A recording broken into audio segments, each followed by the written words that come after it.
Hi, I'm Pagata12, and today I would like to clarify some aspects that were left somehow unclear from the previous tutorial. And I mean this type of square texture.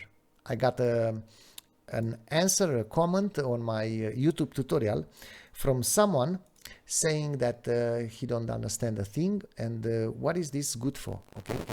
So, yeah, we have this network from, it's very similar with the previous tutorial actually, and I fix the issue with taking such a texture with black regions, okay? Take it in a line for a feedback. So what I thought would be nice is building the same thing in a much easier manner, okay? This inline approach would be available for my patrons in tier 1 noise. And yeah, let's go inside. So for this case, we have 11 cells and 256 particles, okay? So what we need, it's a 1 pixel texture, could be horizontal or vertical. This tool solves the age or the lifespan like in a tutorial. And then, yeah, the starting position, 11 starting position, and then we prepare the texture for the particles, okay? So we have the particles on the rows and the cells on columns, okay? And everything else is the same. Once we have such a texture, okay, you see, very easy, something like that will get out of the screen. Or if you approach it to analyze something, would be much harder than a square texture, okay? Now, let's go here. For the same resolution, we need the UV, okay? And then I cut this UV in lines. You see the rows, okay? And then I repack the points and the colors, and that's it. This is the build. So this is available in tier 1. And then I retake the tutorial approach, fit to square, but yeah, trying to solve that issue, that little errors, okay, in our lines depends on what you choose for the cells or for the particles number per cell. You might end up with some blacks, okay? So yeah, you can force it. You fill the number of the particles in a perfect square, and also for the cells to feel the texture from side to side. As when you take it with lines, we don't lose anything. So yeah, but yeah, let's see the network. So everything starts the same, okay? But let's have a look here in a start folder, okay? So I have 128 particles for which I need 12 by 12 resolution. Obviously, in this one, the rest of the pixel to 144, there are black, okay? And now I prepare it for the cells, to match the cells, but also multiply with the cell mask, okay? And now this is our mask. This is where we have the pixels, okay? Okay, and yeah, here is the particles. Yeah, I make it again just to have it here, because this is an addition. I have here a component which makes the points equally distributed on a sphere, and right now are not actually equally. Let's check. Oh, they are, okay? So they are exploding down, you see. But once you put this mod into game, you see beneath there are a few points. So yeah, you might like this addition. Okay, if you use normalized noise, yeah, you have something like this. And if you use only the noise, then the speeds will be way different. Okay, so yeah, it's up to you how you want to have it. Okay, and here we mask with the our texture in order to clean it. Okay, so those last two cells are now gone here. Okay, and yeah, here for the scale I also used a mask in order to clean this. Other way you can have some instances in a 0, 0 center. Okay, and now let's go here, and yeah, we don't need the UV anymore. You see, I have this UV, but it doesn't go anywhere, so we don't need this. Instead, we need to build another one, a new one, strange one maybe. Okay, why is this? In order to harvest, let's say I harvest the cells, so I'm taking the particles out of the cells and put them in a line. Okay, only the particles, not black spaces. In order to do that, we place them above each other in a nice stack. Okay, and now it's easy with a point repack to take the lines, okay, and create such a texture. And empty spaces are now at the end. They're very easy to cut with a group. So now I have a perfect line. Okay, and yeah, I solved the trails for the points. I solved the trails for the colors, and this is somehow kind of a pinnacle of ability to compute with textures. Okay, so you have your data in the pixels. In order to succeed in some complex computation, you might need to move those pixels or those regions, the cells, depends how you put it together. So you might think that being, I don't know, a high level of computation is very difficult to do, and this is wrong. This is one of the funniest thing to build. I make it from scratch every time I need it, because sometimes it's different. Okay, so it's not a rule for all the cases. Let's go inside here. Okay, now I have a first part, and I call this the judging network. Okay, because what I want to do, I have let's make 7 cells and 100. Okay, to match this. You see, we don't have blacks in a cell.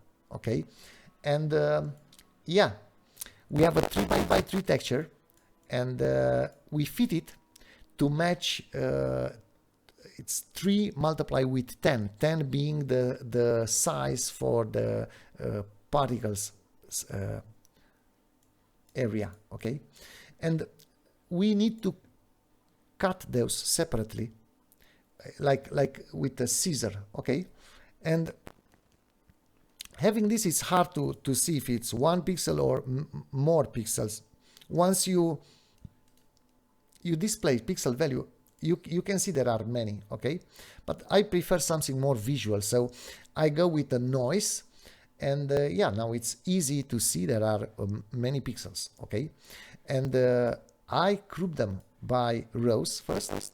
So with fractions, I have 3 rows. It's 1, 3, 1, 3 to 2, 3 by 3, and 2/3 to 3/3, which is 1. And doing the same here, and I have all the cells, and now I stack them with a layout. Okay, and I made this in order to see how can I modify an UV in such a manner. So let's connect the UV. okay, now this is my texture. If I'm capable of building such a thing, I solve the remapping, okay? And yeah, I doubt that's anyone capable in creating this, yeah, by just seeing it, okay? And what I do is split by red and green, okay? So I have two textures to do, this one and this one, okay? And as I said, here I don't have any parameters.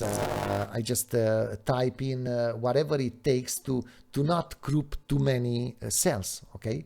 Even though, yeah, I grouped 13 by 7 or something. So yeah, it really depends what you need this for. So then here I build my texture. So first line, it's solving the red channel, and the second one, the green channel. And now with the reorder, I have my texture. So yeah, this is quite nice. And having this, it's easily to prepare points for the feedback, prepare colors for the feedback, or prepare anything you want. You can actually name it attributes. We will do that in a future tutorial, because I prepare a second part for this fireworks. You remember I hate them. So my type of fireworks is this, which I found mine much nicer, okay? They look quiet. And yeah, we build this, and I like to name this method attributes in tops, as I have to get used with this word in particular, attribute, because in my language, as I was thought that attribute is something for quality, not for quantity, and so it was quite difficult for me to understand them, or to imagine how can we work with attributes. And recently I started learning them, and I already love them. And